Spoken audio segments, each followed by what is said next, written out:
मैंने भाजपा को, अपने पैनलिस्ट को बता रहा हूं, भाजपा को कोशिश की और बसपा बसपा पहले से नहीं बैठती, सबको पता है। मुझे समझ में नहीं आया बीजेपी ने क्यों मना किया कि वो इस मुद्दे पर बोलना नहीं चाहते।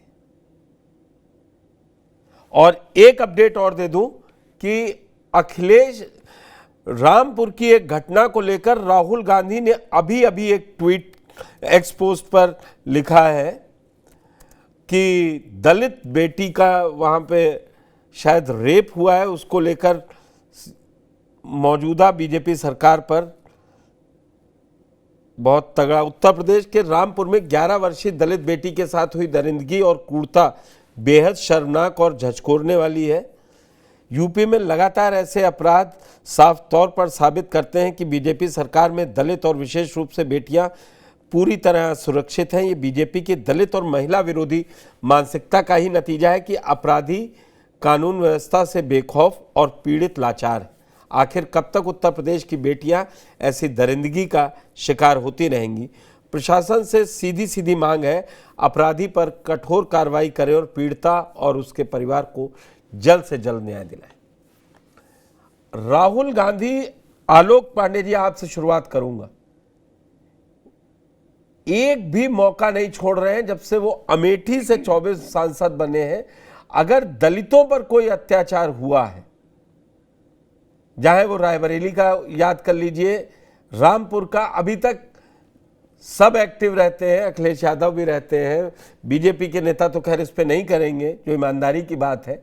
लेकिन जिस तरीके से राहुल गांधी अब दलित के मुद्दे को नहीं छोड़ रहे हैं, और खासतौर से उत्तर प्रदेश में ये, और अभी तो वो इंडिया गठबंधन में है, ये कितनी बड़ी समस्या पैदा करने जा रहा है। ये गठबंधन अगर 27 तक बना रहा, पहले बीजेपी कहती रही कि नहीं नहीं ये तो अभी खत्म हो जाएगा, अभी 24 है, खत्म हो जाएगा, लेकिन पहली बार दोनों दल साथ चलते हुए नजर आ रहे हैं अभी तक, और कह रहे हैं आगे भी चलेंगे। तो ये मायावती के साथ साथ आप बीजेपी के लिए कितनी बड़ी चुनौती देख रहे हैं? मेरे पास है प्योर पाव भाजी का मसाला, पाव भाजी मसाला, पाव भाजी को टेस्टी बना डाला, सबका राजा आल प्योर मसाला।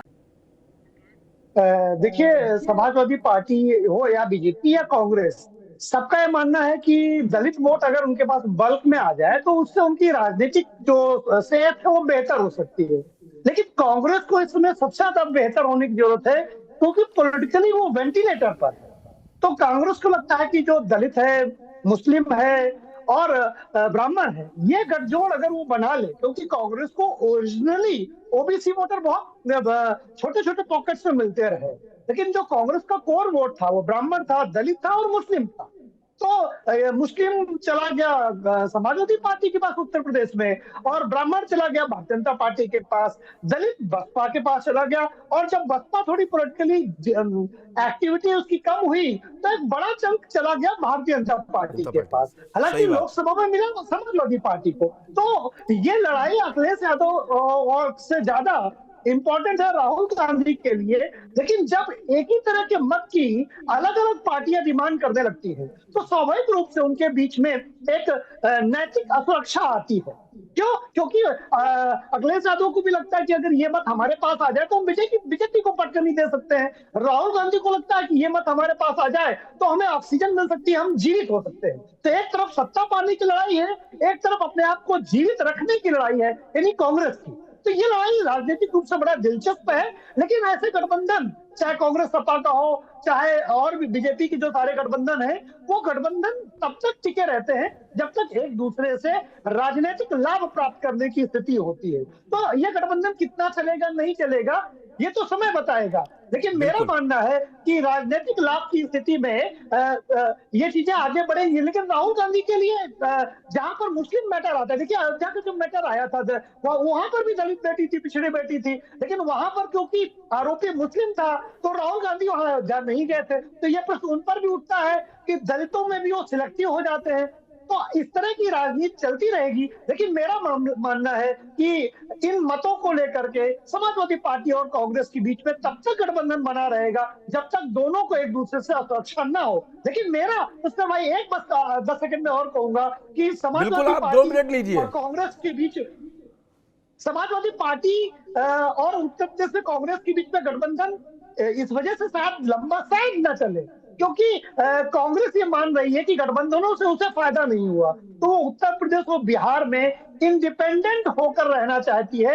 वो धीरे धीरे उस तरफ जा रही है। उसके बदले में अगर उसे समाजवादी पार्टी को की कुर्बानी देनी पड़े या उसके गठबंधन की कुर्बानी देने पड़े तो शायद वो न हिचकेगी अगर उसे राजनीतिक लाभ इंडिपेंडेंट होकर के मिलेगा। बिहार पर तो मेरी लगभग पुख्ता जानकारी है कि आरजेडी अगर सही तरीके से सम्मानजनक सीटें नहीं देगी तो दिल्ली वाला काम जो करेगी, जो दिल्ली में कांग्रेस ने किया वो काम आरजेडी के साथ वो बिहार में करेगी। अगर वो चुनाव जीत नहीं सकती तो कम से कम आरजेडी को नुकसान पहुंचाएगी और नुकसान पहुंचाकर अपनी भूमिका तय करेगी। तो ये आने वाला समय बड़ा दिलचस्प होगा और आलोक बिहार जी, से जो संकेत आएगा फिर उत्तर प्रदेश तक आएगा।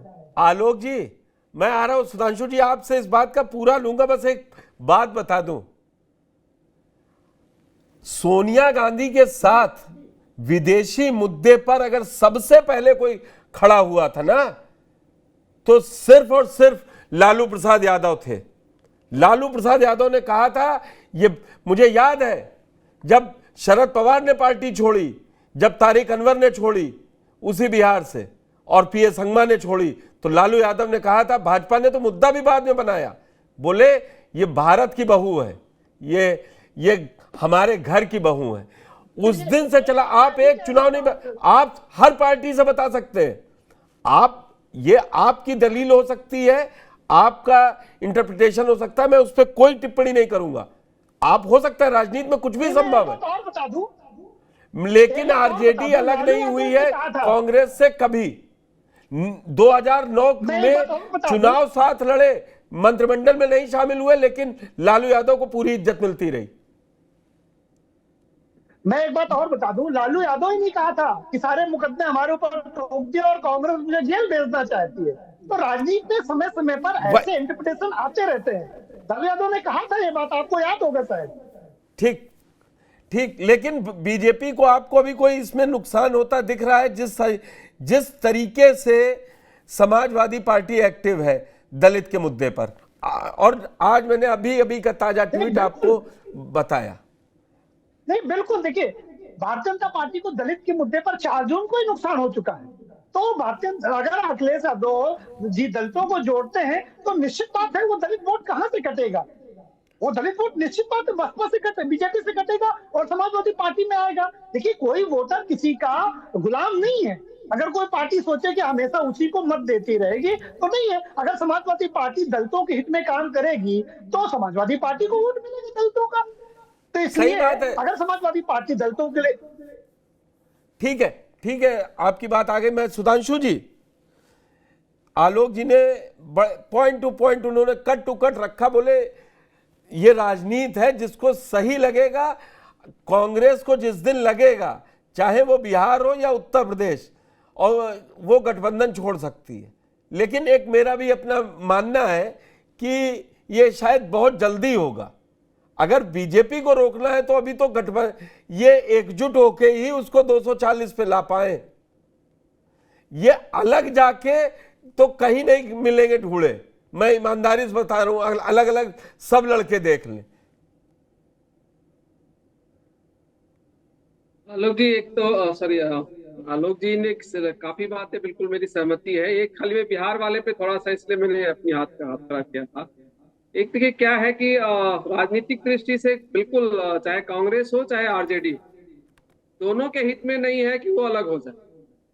और जो बातें आपने कही पुष्कर जी, ठीक है, वो पुरानी चीजें भी है और उसका भी रहता है कि कोई एक अलायंस है जो लंबे समय से साथ दे रहा है, और अच्छी परिस्थिति हो विपरीत परिस्थिति हो, दोनों परिस्थितियों में यही एक अलायंस है। मुझे लगता है लगभग 25 साल से ये अलायंस चला रहा है। बीच में बहुत लंबा अलायंस हो गया, 25-27 साल हो गया जी। तो एक में टूटा था तो 4 सीट पे शायद कांग्रेस सिमट गई थी, मुझे जहां तक ध्यान है, विधानसभा में 4 सीट पर सिमट गई। तो आज के डेट में अगर आप खाली बिहार को एनालाइज करेंगे तो मुझे किसी भी सूरत पे नहीं लगता कि दोनों कोई अलग होकर लड़ने जा रहे हैं। और आप उसका कोई ये भी है, आज देखिए 17 तारीख है, आज वहां पर शायद अभी तक रिपोर्ट आप लोग तक पहुंची होगी, महागठबंधन की आज मीटिंग थी, सारे नेता बिल्कुल, मिले बिल्कुल। होंगे और 2 दिन पहले मिलकर यहाँ से जो बड़े लेवल पर वो मीटिंग हो गई।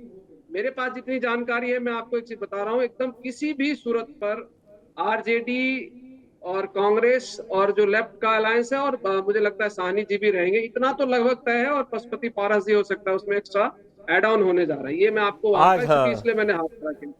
ये आपको मैं जो मेरे पास जानकारी है मैं आपको दे रहा हूँ, मेरी जानकारी लगभग दुरुस्त है। कांग्रेस की भी एक समझ है वहां पर कि कोई इतना बड़ा चेहरा जो तेजस्वी के सामने खड़ा हो जाए, ऐसा कांग्रेस के पास है नहीं, जिसके पास की वोट अपनी तरफ खींचने की भी क्षमता हो, उस तरह की स्थिति है नहीं।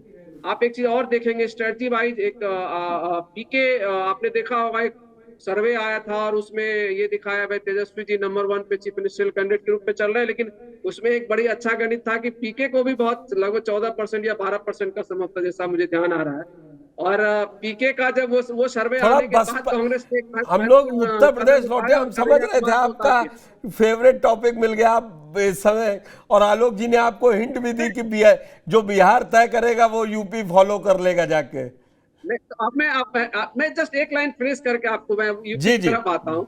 आप देखो पीके वाले मुद्दे को बड़े अच्छे से जो है महागठबंधन कह लो या कांग्रेस ने टैकल कर दिया कन्हैया को उतार के, और पीके की रैली पूरी तरह से फ्लॉप हो गए, वो 5000-4000 भी भीड़ नहीं जुटा पाए, तो बहुत स्ट्रेटेजिकली चल रहा है। तो बिहार में मुझे कोई ऐसी संभावना नहीं दिखती। बाकी बहुत सही आलोक जी जो यूपी के बारे में कह रहे थे, मेरी पूरी सहमति है। देखिए एक चीज समझने की है, वोट बैंक बीजेपी का अपना एक अलग तरह का वोट बैंक है, लेकिन बाकी उसके अलावा जो दल है इंडिया गठबंधन के, जितने मान लीजिए चाहे सपा हो चाहे कांग्रेस हो, और मायावती जी का भी है, तो लगभग वोटर्स जो है ना कहीं न कहीं एक जगह पर जुड़ते हैं उनके।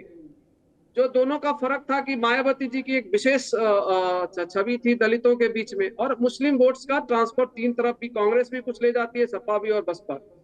जो पिछले दिनों काफी खास करके 2024 के चुनाव में बहुत ज्यादा उसके ऊपर डेंट लगा है लोकसभा के चुनाव। लेकिन जो मायावती जी कर रही है वो थोड़ा बिल्कुल एक पॉलिटिकल एनालिस्ट के रूप में मुझे बिल्कुल समझ में नहीं आता। आप एक चीज समझने की कोशिश करिए, जो नैरेटिव्स और ये बिल्कुल अभी जो चल रहा है, आप इसको मतलब हम मेरी जितनी समझ है जो अभी हो रहा है, ये जो लालजी सुमन जी का बयान है, उसके बाद करनी सेना का जो प्रदर्शन हो रहा है, और उसके बाद करनी सेना का प्रदर्शन हो रहा है, तरह तरह की बातें आ रही है, धमकियां मिल रही है, फिर भी लालजी सुमन जो है वो लोग टिके हुए हैं। तो वो पॉलिटिकल नैरेटिव का मामला है, इसमें किसी को कंफ्यूजन होना नहीं चाहिए। वो एक पॉलिटिकल नैरेटिव बनाने की कोशिश की जा रही है, किसी के वर्सेस किसी को खड़ा करने की कोशिश की जा रही है, उस बात को मायावती जी समझिए, उसमें कोई डाउट नहीं है। लेकिन मुझे नहीं लगता कि आप खाली ट्वीट कर देंगी और ट्वीट करके बता देंगी उससे समाज जो है आपके तरफ आ जाएगा, मुझे इसकी संभावना कम लगती है। देखिए जो चीजें हो रही है इसमें तो कोई डाउट नहीं है कि वो दलित जो मेंबर ऑफ पार्लियामेंट लालजी सुमन है वो दलित है। जो एंगल डाला जा रहा है उसमें भी ठीक है, उनके बयान से आपकी हमारी सहमति नहीं हो सकती, भाई हमारे पुराने जो भी महान व्यक्तित्व रहे उनके खिलाफ इस तरह की टीका टिप्पणी नहीं वहां हो सकता है, लेकिन पॉलिटिकल आदमी उस चीज पे कहाँ जाता है, वो तो अपना पॉलिटिकल जुगाड़ भी रहेगा ना।